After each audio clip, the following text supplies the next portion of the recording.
Hello दोस्तों। क्यों कुछ लोग हमेशा जॉब करते रह जाते हैं फिर भी वो फाइनेंशियल फ्रीडम अचीव नहीं कर पाते हैं और सारी उम्र मेडियोकर लाइफ स्टाइल में ही जिंदगी गुजार लेते हैं। और ऐसे भी देखा जाता है कि बहुत लोग कम इनकम होने के बावजूद भी लॉन्ग टर्म में मिलेनियर बन जाते हैं। आप यह बात माने या ना माने, लेकिन पैसों को लेकर आपका हर एक डिसीजन आने वाले कुछ सालों के फाइनेंशियल स्टेटस पर जरूर असर डालेंगे। तो क्यों ना पैसों के साइकोलॉजी को समझा जाए और जल्दी से जल्दी इस हैबिट्स को फॉलो करके अपने फ्यूचर को सिक्योर किया जाए। पैसों से क्या कुछ नहीं किया जा सकता है। आपका लाइफ स्टाइल, आपका थिंकिंग एटीट्यूड और आपका रिस्क एपेटाइट बढ़ जाता है, जो आपको पर्सनल डेवलपमेंट और न्यू अपॉर्चुनिटीज को एक्सप्लोर करने का एक बेहतरीन मौका देती है। इसलिए आज हम बात करने वाले हैं ऐसे ही एक किताब के बारे में जिसका नाम है द साइकोलॉजी ऑफ मनी, जिसे मॉर्गन हॉजेल ने लिखा है। यह किताब एक नई नज़रिया देती है पर्सनल फाइनेंस को लेकर, जो ह्यूमन बिहेवियर से डायरेक्टली कनेक्टेड होती है। ऐसे बहुत से पर्सनल फाइनेंस बुक्स मार्केट में अवेलेबल हैं जो मेनली फोकस करती है ऐसी चीज़ों पर जैसे स्टॉक्स मार्केट कैसे काम करता है, कैसे स्टॉक्स सेल किया जाए और पोर्टफोलियो कैसे बनाया जाए। हॉजेल लोगों और पैसों के बीच के रिलेशनशिप पर फोकस करते हैं। Lesson number 1, relationship with money. America में रोनाल्ड रीड नाम का एक सफाई कर्मचारी था। रीड ने अपने ज़िंदगी के तकरीबन 25 साल एक गैस स्टेशन पर गाड़ी साफ करने और मरम्मत करने और 17 साल फर्श साफ करने में बिता दिया था। 38 साल की उम्र में उसने 2 बेडरूम वाला एक घर खरीदा। 50 साल की उम्र में जब उसका डाइवोर्स हो गया तो दोबारा शादी नहीं की। 2014 में जब रीड 92 साल का था तब उसका डेथ हो गई, लेकिन पिक्चर अभी बाकी है। 2014 में अमेरिका में करीब 28 लाख से ज़्यादा लोगों की डेथ हुई थी। उनमें से सिर्फ 4000 लोगों की ही वेल्थ $8 मिलियन थी। अब जानकर चौंक जाओगे कि रीड भी इन 4000 लोगों में से एक था। उसके जानने वाले लोग भी हैरत में पड़ गए। रीड ने $2 मिलियन अपने सौतेले बच्चों को और $6 मिलियन लोकल लाइब्रेरी और हॉस्पिटल्स को डोनेट कर दिया। कहानी अभी भी बाकी है। 2014 में ही एक और इंसान की डेथ हुई थी जिसका नाम रिचार्ड फैस्कॉन था। रिचार्ड के पास वो सब कुछ था जो रीड के पास नहीं था। वो हार्वर्ड ग्रेजुएट MBA था। उसे बिजनेस टाइकून समझा जाता था। क्रेन्स के बिजनेस मैगजीन ने 40 साल के कम उम्र वाले सबसे कामयाब 40 बिजनेसमैन की लिस्ट में उसे भी शामिल किया। रिचार्ड का फाइनेंशियल करियर इतना बढ़िया था कि साल 2000 के शुरुआत में उसने एक शानदार मैंसन खरीदा जिसमें 11 बाथरूम, 2 लिफ्ट्स और 2 स्विमिंग पूल्स थे। उस घर को मेंटेन रखने में महीने भर में ही तकरीबन $90,000 का खर्च आता था। लेकिन फिर 2008 की फाइनेंशियल क्राइसिस ने सब कुछ तबाह कर दिया।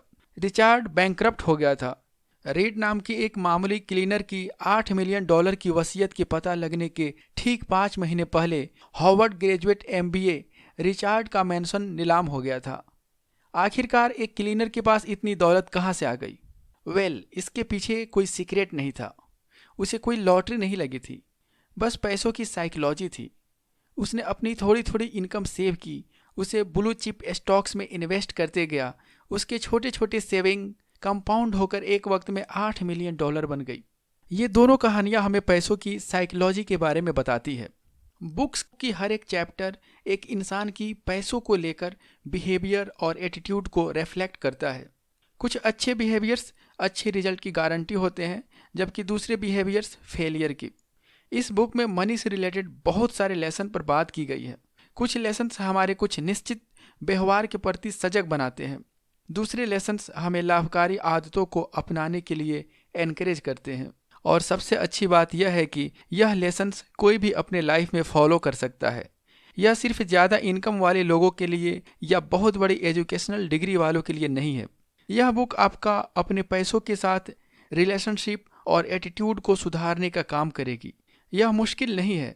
हॉजेल हमें भरोसा देते हैं कि पैसे बनाने के लिए डिसिप्लिन, पेशेंस और कंस्ट्रक्टिव बिहेवियर की ज़रूरत होती है। अगर आपने अभी तक हमारे चैनल को सब्सक्राइब नहीं किया है, इससे पहले कि आप वीडियो में मग्न हो जाएं, इमीडिएटली चैनल को सब्सक्राइब और वीडियो को लाइक भी कर दें। इस वीडियो का मकसद है कि इस बुक को पावरफुली समराइज करके सभी लेसन्स को इजीली आपके सामने प्रेजेंट करना। अब बिना वक्त गवाए इस वीडियो के दूसरे लेसन्स पर आते हैं। Lesson number 2, never enough. Popular novel catch 22 के ऑथर जोसेफ एला एक बार एक पार्टी में गए जहां उनके दोस्त ने बताया कि इस पार्टी के जो होस्ट हैं वो एक बिलियनियर हैं जो एक दिन में इतने पैसे कमा लेते हैं जितने आप पूरी ज़िंदगी में नहीं कमा सकते हो अपनी नॉवेल बेचकर। इसके ऊपर उन्होंने स्माइल करते हुए कहा कि देखो दोस्त, मेरे पास वो है जो शायद इस बिलियनियर के पास नहीं होगा। तो जोसेफ ने कहा, आई हैव एनफ, मतलब मेरे पास जितना है मैं उसमें खुश हूँ। ऑथर कहते हैं कि सोशल कंपैरिजन का जो बैटल है, जो लड़ाई है, वो आप कभी नहीं जीत सकते हो, लेकिन फिर भी लोग उसमें ही फंसे रहते हैं। लोग एक दूसरे से ऊपर आने के लिए, उससे ज़्यादा कमाने के लिए या उससे अच्छा दिखने के लिए कई सारे रिस्क लेते हैं और गलत चीज़ें करने लग जाते हैं, बस अपने आप को दूसरों से बेटर शो करने के पीछे। इस टाइम पे ये जानना कि आपके पास जो है वो आपके पास एनफ वेल्थ है, यह सुनने में शायद आपको सही ना लगे, कंजर्वेटिव लगे कि ये तो बस इसलिए बोल रहा है कि अंगूर खट्टे हैं। ऐसा नहीं है। आपके पास जितना है उसे एनफ समझना बहुत इंपॉर्टेंट है। और एक और चीज़ है, एनफ का मतलब कम नहीं होता है, इसे गलत मत समझना। एनफ का मतलब ऑथर बताते हैं कि वह स्टेट होता है जब आपको यह रियलाइज हो जाए कि कब आपको रुकना चाहिए और कब एक्ट करना चाहिए। एग्जाम्पल देखो, यह पता करना कि आप कितना खाना खा सकते हो, इसका ये भी एक तरीका है कि आप बस खाना खाते रहो जब तक आप उल्टी ना करने लग जाओ, लेकिन ऑब्वियसली यह तरीका सही नहीं है। सिमिलरली आपको भी अपने पैसों के साथ भूखा तो रहना चाहिए, बट इतने भी भूखा नहीं हो जाना चाहिए कि हम कभी सेटिस्फाइड और खुश ना रह पाए। एक दूसरे एग्जाम्पल से समझते हैं। जैसा कि आप जानते हैं, स्कैम 1992, हर्षद मेहता ने स्टॉक्स बिचौलियों को मैनिपुलेट करके उसने बहुत पैसा कमा लिया, लेकिन उसे ये पता नहीं था कि कहाँ रुकना है और कहाँ एक्ट करना है, जिसके वजह से हर्षद मेहता को बहुत बड़ा सेटबैक लगा। तो ये जानना बहुत ज़रूरी है कि आपका एनफ कब और कहाँ है। Lesson number 3, rich versus wealthy. अमीर होने और वेल्दी होने में फ़र्क होता है। अमीर लोगों को पहचानना मुश्किल नहीं है, क्योंकि उनका मकसद ही पहचाने जाना है और उनका पैसा खुद को अमीर दिखाने में ही खर्च होता है। अगर कोई 20 लाख का कार चलाता है तो यकीनन वह अमीर है, लेकिन ज़रूरी नहीं कि वह वेल्दी भी हो। वेल्थ उन पैसों को कहते हैं जो खर्च नहीं होते हैं। वेल्दी इंसान अपने पैसों को लग्जरी पर खर्च नहीं करता, क्योंकि अगर वह 20 लाख की कार खरीदेगा तो उसके पैसे खर्च हो जाएंगे और कार उसे कुछ कमा कर नहीं देने वाली, और साथ ही साथ गाड़ी की मेंटेनेंस की खर्च अलग से जुड़ जाएगा। और एक वेल्दी इंसान को मालूम है कि उसकी ये पैसा उसे ऑप्शन प्रदान करता है कुछ ऐसा खरीदने का या ऐसी जगह इन्वेस्ट करने का ऑप्शन जो उसके पैसों को और बढ़ा देगा। एक अमीर इंसान अपना टाइम देने के बदले जो वो पैसा कमा रहा है, यानी उसके अर्न इनकम, चाहे जॉब से हो या ऐसा बिजनेस जहां उसे डेली काम करना जरूरी है, उस पैसों से भी बल्कि और कर्ज लेकर भी वो डायमंड खरीदेगा, महंगी कार खरीदेगा, बढ़िया घर में रहेगा, वो फर्स्ट क्लास में ट्रेवल करना चाहेगा। वही एक वेल्दी इंसान भी ये चीज़ें लेता है, लेकिन यहाँ एक फ़र्क है, वह अपने अर्न इनकम से नहीं बल्कि पैसिव इनकम से। वह अपने अर्न इनकम से एसेट बनाता है और एसेट उसे पैसा बना कर देती है।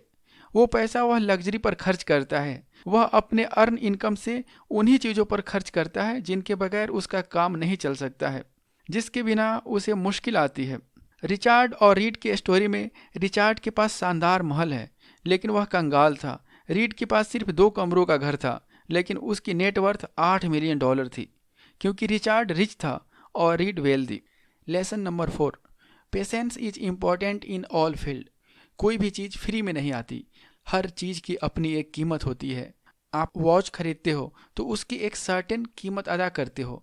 अगर कोई बिजनेस स्टार्ट करते हैं तो उसमें पैसा लगाते हैं और रिस्क भी उठाते हैं। पैसा कमाने के लिए कोई स्किल्स सीखते हैं तो उसमें पैसे, टाइम और मेहनत सब लगते हैं। लाइफ में कुछ भी फ्री नहीं होता।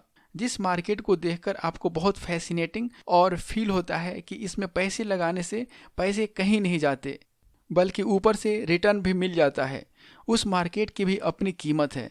मार्केट में कुछ भी सर्टेन नहीं होता है और यही अनसर्टेनिटी और पेशेंस मार्केट से मिलने वाली रिटर्न्स की कीमत है। साल 2008 के फाइनेंशियल क्राइसिस के बाद माइक्रोसॉफ्ट की कीमत में तकरीबन 50% की कमी आ गई थी। उसके बाद कभी इसकी कीमत ऊपर जाती, कभी नीचे, और एक लंबे वक्त बाद 2023 में अब यह अपने ऑल टाइम हाई पर है। जिन लोगों ने मार्केट की यह अनसर्टेनिटी झेली और पेशेंस रखा, उनको ज़रूर फ़ायदा मिला होगा। Lesson number 5, freedom is real happiness. आपकी आज़ादी रियल हैप्पीनेस है, ना कि किसी के कंट्रोल में रहना। लोग अपने ज़िंदगी में बॉस बनना चाहते हैं, वो पावरलेस फील करना ही नहीं चाहते हैं। कार्ल पिलरमैन ने अराउंड 1000 ओल्ड एज अमेरिकन का इंटरव्यू किया। एक ने भी ये नहीं कहा कि हैप्पीनेस तब मिलेगी जब एटलीस्ट उतना कमा लो जितना कि उनके आसपास के लोगों के पास है। नहीं, ज़रूरत है उसकी भी। एग्जाम्पल, कोई कमा रहा है लेकिन बॉस के कंट्रोल में है, खुश नहीं है। कोई कम कमा रहा है लेकिन आज़ाद है, वह खुश है। यहाँ समझते हैं the man in the car paradox. इससे पहले पैराडॉक्स का मतलब समझते हैं। Reading book is the only choice. Choice तब यूज करते हैं जब एक से ज़्यादा ऑप्शन होता है। यहाँ पर लिखा है ओनली चॉइस। भरम पैदा करने वाले सिचुएशन, मतलब आपके एंगल से किसी की कार देखकर आपको लग रहा होगा कि इसके तो बल्ले बल्ले है, लेकिन हो सकता है कि उसके एंगल से उसकी ईएमआई चल रही है। अगर आपके एंगल से किसी की कार देखकर आपका सपना बन गया है, लेकिन उसके एंगल से शायद वो कंट्रोल में है और अपने लाइफ से नफरत भी करता हो, यह एक सोशल पैराडॉक्स है। इन्वेस्टमेंट बैंकर का काम इतना हेक्टिक है, बहुत पैसा, बहुत इज्जत है, पर बाद में सफोकेशन वाली फील आती है। हजारों लोगों का कहना होता है कि वो इस फील्ड में 4-5 साल के बाद में वो छोड़ देते हैं। तो लेसन क्या है? किसी और के सफोकेशन, किसी और के घुटन को आप अपने सपने मत बनाओ। अपनी रियल हैप्पीनेस और फ्रीडम को खुद देखो, मतलब अपनी इकिगाई खुद तलाश करो। अगर आप इकिगाई बुक की समरी चाहते हैं तो कमेंट में एक यस टाइप कर दीजिए। मैं कोशिश करूंगा उसका समरी आने वाले वीडियो में बनाऊं। तो दोस्तों, ये थी वो 5 lesson psychology of money book से। आपको सबसे अच्छी लेसन कौन सी लगी, आप हमें कमेंट बॉक्स में ज़रूर बताइए। और अगर आपको ये वीडियो और हमारा एफर्ट पसंद आए तो वीडियो को लाइक करके चैनल को भी ज़रूर सब्सक्राइब कर दीजिए। तो दोस्तों, आज के लिए बस इतना ही। फिर मिलते हैं अगले वीडियो में। Thank you.